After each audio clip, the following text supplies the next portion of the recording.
What's the bear situation been like there this year?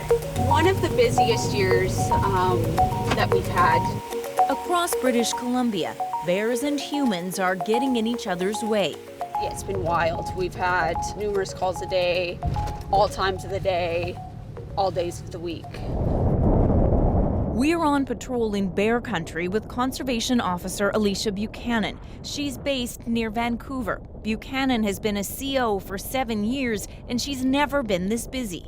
It's close to double than what we had last year. Twice the number of bear calls in Chilliwack. Mm-hmm. Over 400 calls alone in Chilliwack so far since January 1st till now.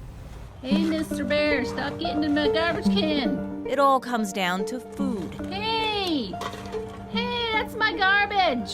Bears need 20,000 calories every day to prepare for hibernation. And when they can't find food in the forest, the quest to eat and eat and eat can lead right into communities.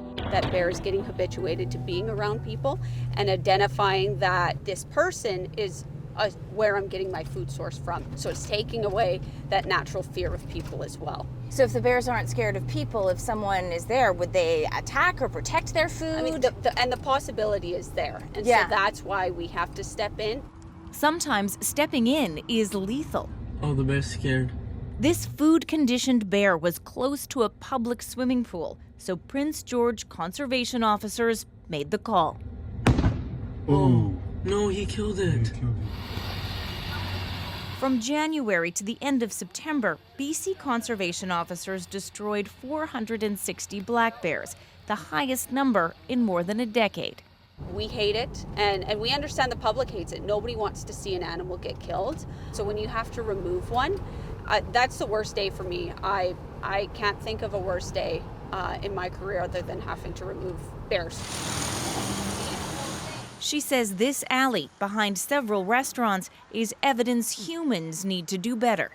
Oh, see, a bear can get right in there. Yep, and there's garbage in there. Huh. And you can smell it too, right? Like these bins aren't being cleaned out. So if we can smell it... A bear could definitely smell it. Yeah, and would it be dangerous for a bear to just become in here? Absolutely, because I mean, if a bear is feeding in either of these are all business doors, and these employees are coming out to put their waste away. They have no idea what's already out here. Not to mention, there's a daycare right at the end of this road with kids. We certainly don't need bears coming into this. Kids are a concern. This Whistler Park near an elementary school was closed down because a grizzly kept returning to munch on grass at the soccer field. It was trapped and relocated, but still came back. I think it's very reasonable to be worried about having bears in town, but there are so many things we could be doing differently to contribute to their safety as well as our own. Corey Hardiman lives in Prince George. The northern city has been the epicenter of bear-human conflict this season. One of them, this male, in Hardiman's backyard. They shot him, and it was really upsetting, really sad. Obviously, they have a mandate to keep people safe, but it feels so unnecessary. Who do you blame for the fact that this happens so much in Prince George? I blame the fires. We were socked in by smoke all summer long. Habitat destruction is happening all around us all the time. I blame us. I blame human beings. Many bears are really dependent on berries in the summer. And what's happening to bears in Canada isn't just one thing, says Cole Burton, a wildlife biologist at the University of British Columbia. His trail cameras capture images of bears deep in the forest. In some places, wildfire may have destroyed habitat. In others, drought has meant a lack of berries. It's been quite dry and that a lot of the berry crops have failed in many areas. So I think that would be enough to potentially really significantly reduce an important food source for bears. The problem isn't limited to BC. In Churchill, Manitoba, conservation officers responded to 76 calls about polar bears as of August this year. That's triple what they would normally deal with. It took 10 people to tranquilize and move this bear. And in Alberta, tragedy. A grizzly killed a couple on a backpacking trip in Banff National Park.